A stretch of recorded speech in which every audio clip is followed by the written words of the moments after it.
السلام عليكم ورحمة الله. معاكم أماني من قناة اور كروشيه. النهاردة هنعمل الكوفية دي. كوفية سهلة خالص، بنستخدم فيها غرزة الحشو وغرزة العمود بلفتين الأمامي. الغرزة انت ممكن الكوفية ممكن تكبريها أو تخليها، أنا حبيتها تكون كنزة شوية مش عريضة. العرض بتاعها حوالي 16 سنتي، طولها حوالي 170. استخدمت فيها بكرتين من إليزا بيركيوم باتيك. جمال الغرزة دي بيبان أكتر لما بيكون الخيط المستخدم يكون يعني ألوان متداخلة زي كده. الغرزة تنفع للرجالي وتنفع للحريمي، بس اللي بيحدد هو الألوان. وهي تعتبر برضو غرزة جميلة جدا لو اتعمل بيها كفر للسرير. بتعمليها بالعرض. احنا بنبدأ بالعرض، نشتغل بالعرض. بتشوفي العرض اللي انت عايزة تعمليه قد ايه، واهم حاجة بتعملي عدد سلاسل البداية يقبل القسمة على 4. لازم يقبل القسمة على 4 علشان كل صف من دول بيتبني على 4 سلاسل.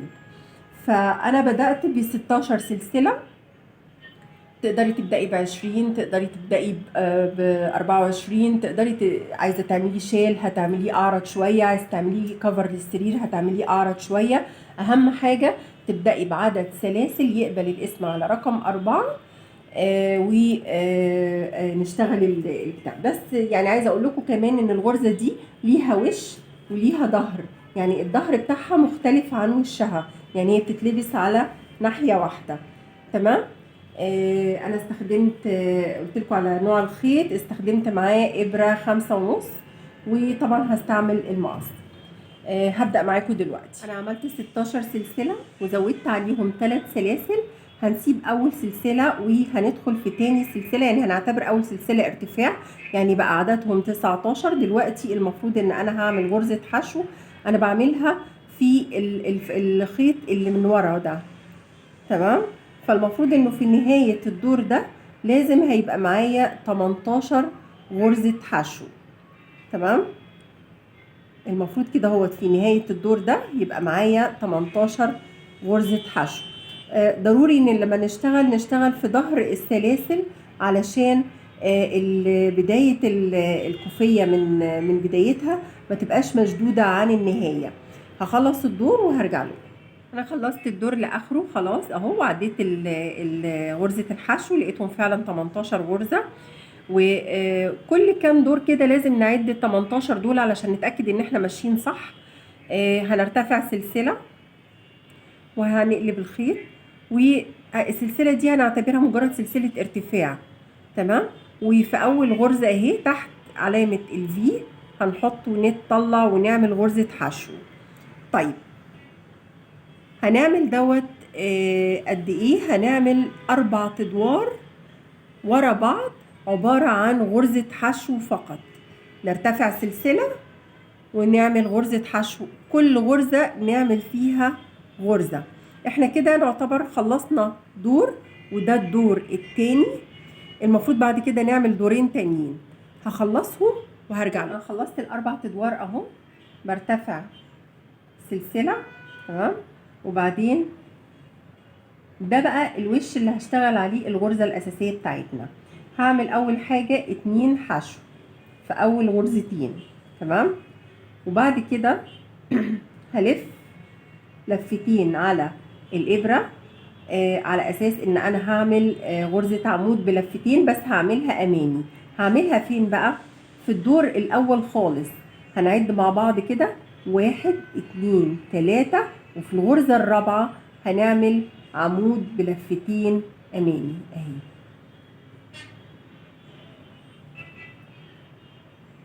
نطلع من لفتين وبعدين لفتين وبعدين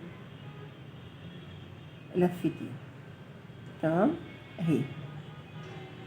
يبقى انا عملت غرزتين حشو وبعدين عمود بلفه امامي، وبعدين ابص ورا كده هلاقي في غرزه الحشو اللي هي مكان العمود بلفه ده اللي انا ما دخلتش فيه، دي هسيبها مش هدخل فيها، هدخل في اللي بعدها. يعني غرزة الحشو اللي في ظهر الغرزة اللي انا عملتها دي مش هدخل فيها، دي بدلها. وهعمل 3 حشو ورا بعض، وهرجع اكرر تاني الغرزة دي اهو. بس هعد بقى 3، 1 2 3، وفي الرابعة هدخل وهعمل العمود بلفة الامامي.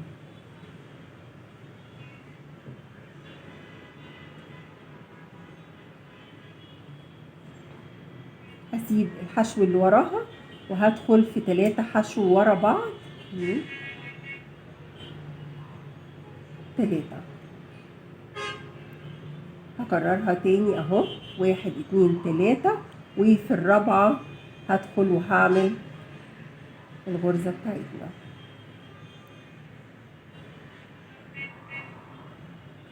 وهسيب غرزة الحشو اللي في ظهرها وهعمل جنبها 3 حشو. هعملها تاني 1 2 3، وفي الرابعة اهي هعمل الغرزة بتاعتنا، غرزة العمود بلفتين الأمامية. وزي ما قلنا هنسيب غرزة الحشو اللي في ظهرها ونعمل 1 2 3 علشان نبقى متأكدين ان احنا ماشيين صح. الدور اللي احنا فيه ده بيبدأ ب2 حشو، لازم ينتهي ب3 حشو، والعكس بالنسبة للدور اللي تحت خالص، بدأ ب3 حشو وانتهى ب2 حشو. هنلاقي في النهاية هنا اهوت 2 حشو. طيب ده وش الغرزة، تمام. طيب ظهرها هيبقى ازاي؟ هنعمل سلسلة ونلف، وبعد كده كل الغرز دي هندخل فيها ونعمل غرزة حشو، غرزة حشو في كل الغرز، تمام. احنا دلوقتي هتصادفنا الغرزة اهي اللي هي بتاعت العمود الامامي، هندخل فيها ونعمل غرزة الحشو. هنعمل غرزة حشو في كل الدور. هخلص الدور وهرجع لكم. دور الحشو اهو، وبعد كده هرتفع سلسلة وهلف الدور. ده بقى وش الكوفية. اللي انا هعمله دلوقتي هيكون تكرار للدور اللي قبل، اللي هو الدور الخامس. يعني من اول هنا هنكرر الدور الخامس، هنعمل برضو 2 حشو، بداية الدور 2 حشو، تمام. وبعدين غرزة العمود بلفتين الامامي. بس هدخل فين بقى؟ ادي غرزة العمود بلفتين اهي الاولانية، جنبها اهو الغرزة اللي جنبها على طول، اللي هي اول واحدة في ال3 اللي انا عملتهم بعدها اهو،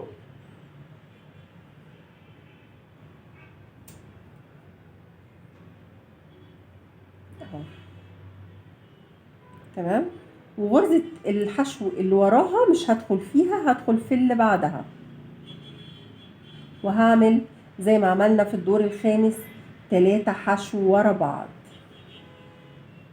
الدور ده بقى على طول هيقعد يتكرر، هيبقى دور من ده ودور حشو، تمام. عملنا 3 حشو، بعد كده هنعمل العمود بلفتين الامامي. بندخل فين؟ ادي غرزة العمود اهي اللي جنبها ايه، 1 2 3، اول واحدة في ال3 اللي كانوا بيبقوا جنبها.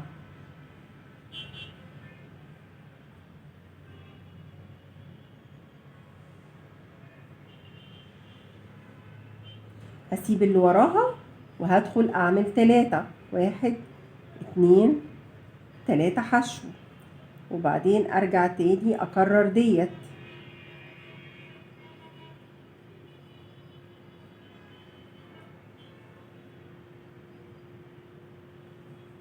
اهي، وهسيب الغرزة اللي وراها وهدخل في اللي بعدها 1 2 3، تمام. ادي غرزة العمود بلفتين اهو، وادي جنبها اهو 1 2 3. اول واحدة هروح داخلة فيها وعاملة غرزة العمود بلفتين الامامي، وبعدين هسيب غرزة الحشو اللي وراها وهعمل 1 2 3 حشو، تمام. طيب الدور اللي بعد كده هيبقى ايه؟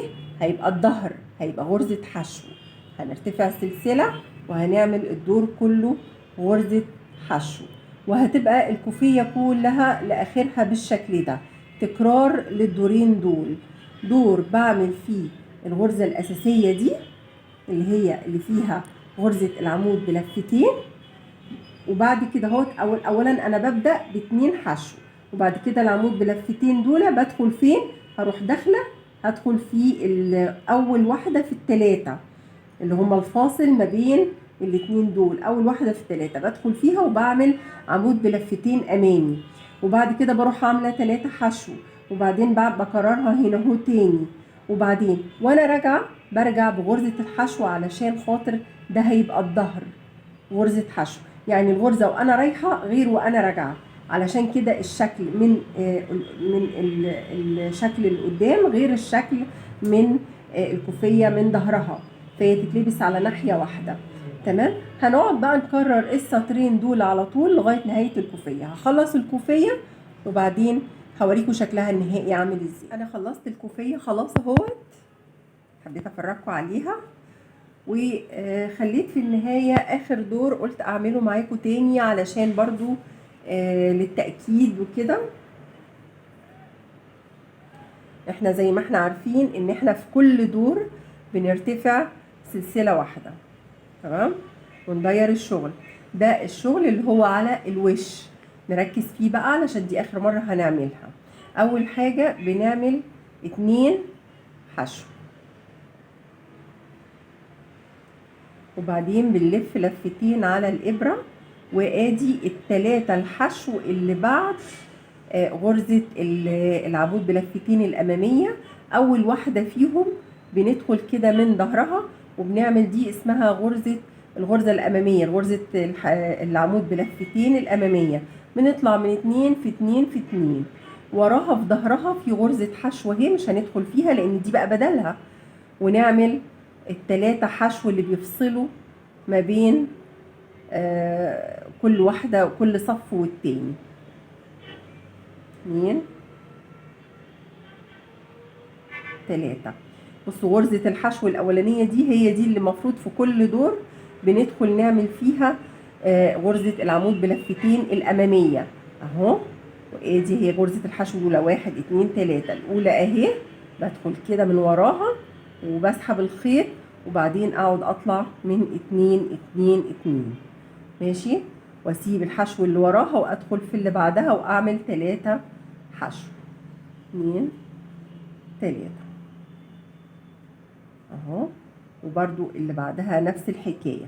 طبعا انت ليكي مطلق الحريه ان انت تزودي براحتك، تزودي عدد الصفوف براحتك، عايزاها اعرض من كده برضو براحتك هتزودي، بس كل مرة هتزودي 4 سلاسل في غرزة البداية علشان لازم العدد يكون يقبل الاسم على 4، وبنزود 3 سلاسل في النهاية.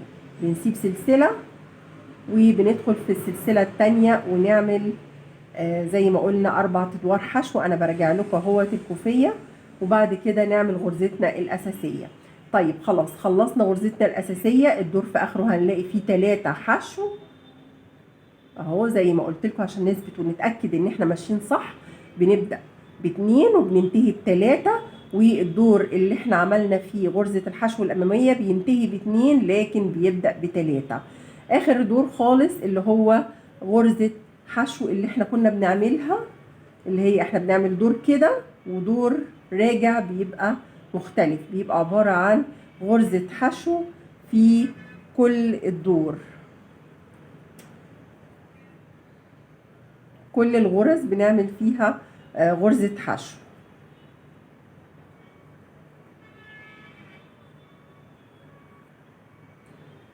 وده كده هو هيكون آخر دور في الكوفية.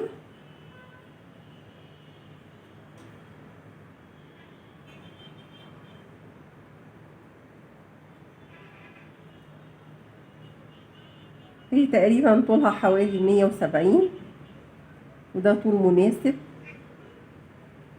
وزي ما قلت لك ممكن تعرضيها وتعمليها شال، ممكن تعمليها كفر للسرير. خلصنا خلاص اهوت. هناخد غرزة سلسلة للتثبيت وطبعا بإبرة التنظيف هنداري الخيط. وادي النهاية اهي، وادي البداية اهي، الاتنين زي بعض اهم، بس من الشغل بس ايه اتبرمت شوية، لكن ايه هتتفرد اهي. غرزة جميلة وسهلة ورقيقة جدا، ممكن تبقى بطانية للبيبي، ممكن تبقى كفر للسرير. اتمنى ان انتوا تكونوا استفدتوا من الفيديو، واذا عجبكم الفيديو يا ريت ما تنسوش تضغطوا لايك، واللي مش مشترك في القناة يا ريت يشترك، وشكرا.